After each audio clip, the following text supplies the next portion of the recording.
ఈ రోజే డౌన్లోడ్ చేయండి. మీ ఫేవరెట్ షోస్ చూడండి. హలో అమ్మా.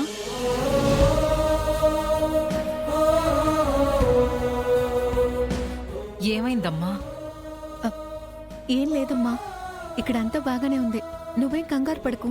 నిజం చెప్తే నేనెక్కడ బాధపడతానోనని నువ్వు కంగారు పడుతున్నావా అమ్మా? పర్లేదు చెప్పు, ఏం జరిగింది? అమ్మా, అత్తయ్య అదే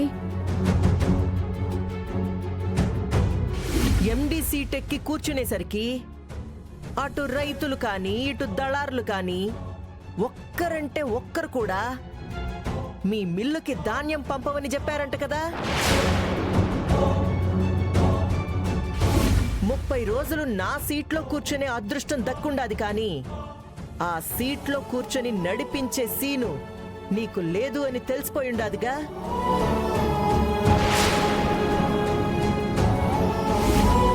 చూడబ్బి, ఇప్పటికే 15 రోజులైపోయుండాది. ఇంకా పందెంకి మిగిలింది 15 రోజులే.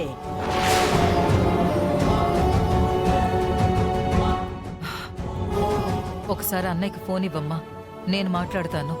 అలాగే అమ్మా.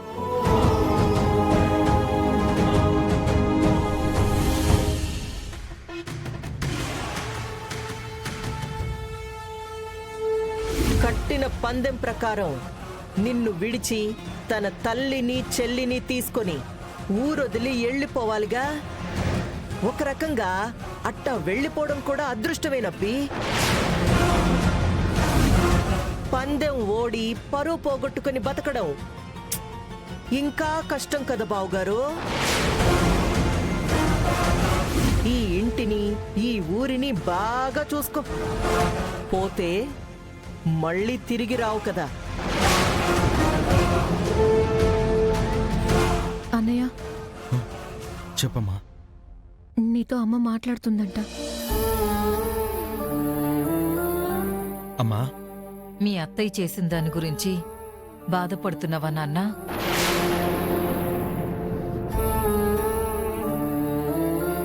లేదమ్మా, నేను బాధపడ్డం లేదు, భయపడ్డమూ లేదు. బయటపడ్డం గురించి ఆలోచిస్తున్నాను.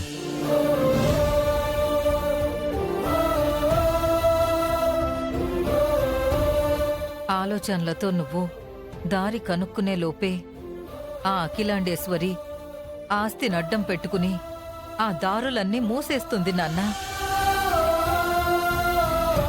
ఆ అఖిలాండేశ్వరి పంతం కోసం ఎంత దూరమైనా వెళుతుంది. ఆవిడ చుట్టూ ఉండేవాళ్లు కూడా అంతకు మించిన వాళ్లే నాన్నా. ఎందుకైనా మంచిది, నువ్వు కాస్త జాగ్రత్తగా ఉండు నాన్నా. వాళ్ళకి ఆస్తుండొచ్చు, నాకు నీ ఆశీర్వాదం ఉందమ్మా. పైనుంచి నాన్న దీవెనలున్నాయి. అవతల నుంచి అవాంతరాలు ఎన్నైనా రానివ్వు, నేను నిలబడతాను, తలబడతాను.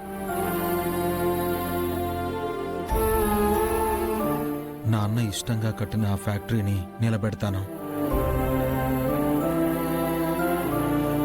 నువ్వు ధైర్యంగా ఉండు చాలు. సరే నాన్న, ఉంటాను.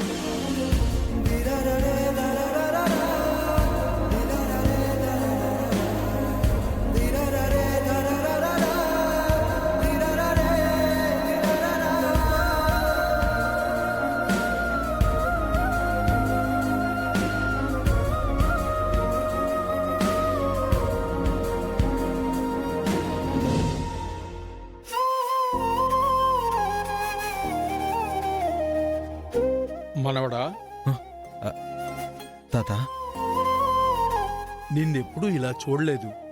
ఏం జరిగింది?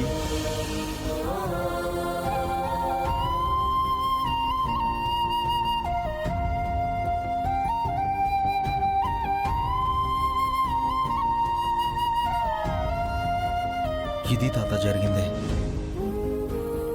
అంతా సవ్యంగా వెళ్తోంది అన్న టైంలో ఇలా జరగడం ఏమిటి? రైతులు దళారులు మూకుమ్మడిగా మొండిచేయి చూపించడం ఏమిటి?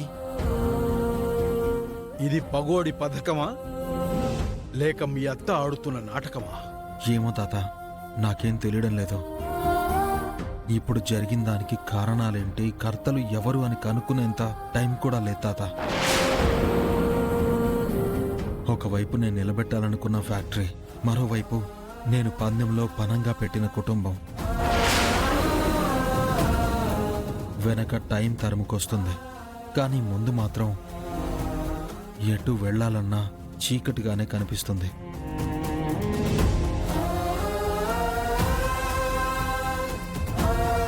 ఎవరో ఒకరు మిల్లుకి ధాన్యం ఇవ్వమంటే ఎలాగోలాగా మేనేజ్ చేయొచ్చు. కానీ ధాన్యం ఇవ్వడానికి ఎవరూ ముందుకు రాకపోతే మిల్లుని ఎలా తాతయ్య నడిపేది?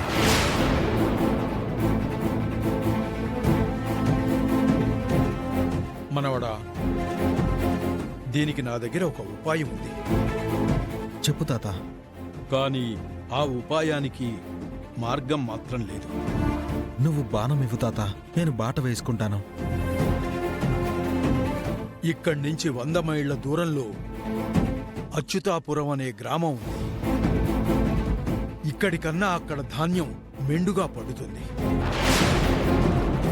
ఆ అచ్యుతాపురానికి అన్నపూర్ణమ్మ ఒంటి చేత్తో శాసిస్తుంది.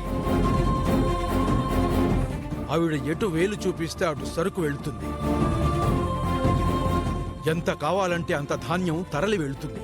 అవును తాత. అవును, ఈ అన్నపూర్ణం ఎవరు? నా సొంత చెల్లెలు.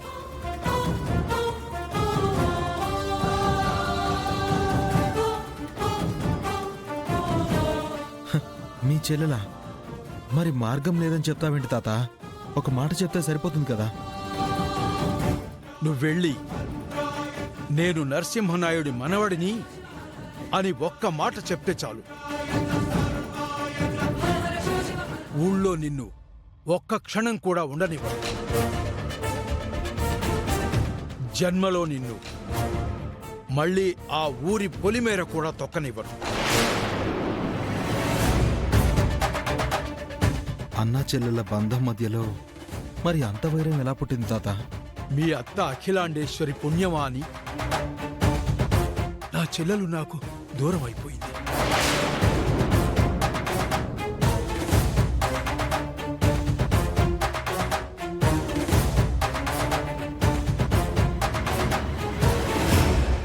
ఏంటి మనవడా అలా డీలా పడిపోయావు?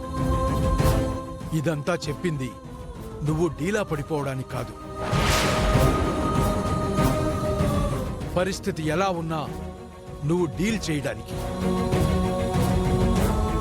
నువ్వు ఆ ఊరు వెళ్ళి నా చెల్లెలు మనసు గెలిస్తే చాలు మనవడా. నీ గెలుపు అక్కడే ఖాయం అయిపోతుంది. మనవడా, నువ్వు ముందు దిగుల్ని వదిలేయి. ధైర్యంగా ముందుకు వెళ్ళు. జయం నీదే. అలాగే తాత.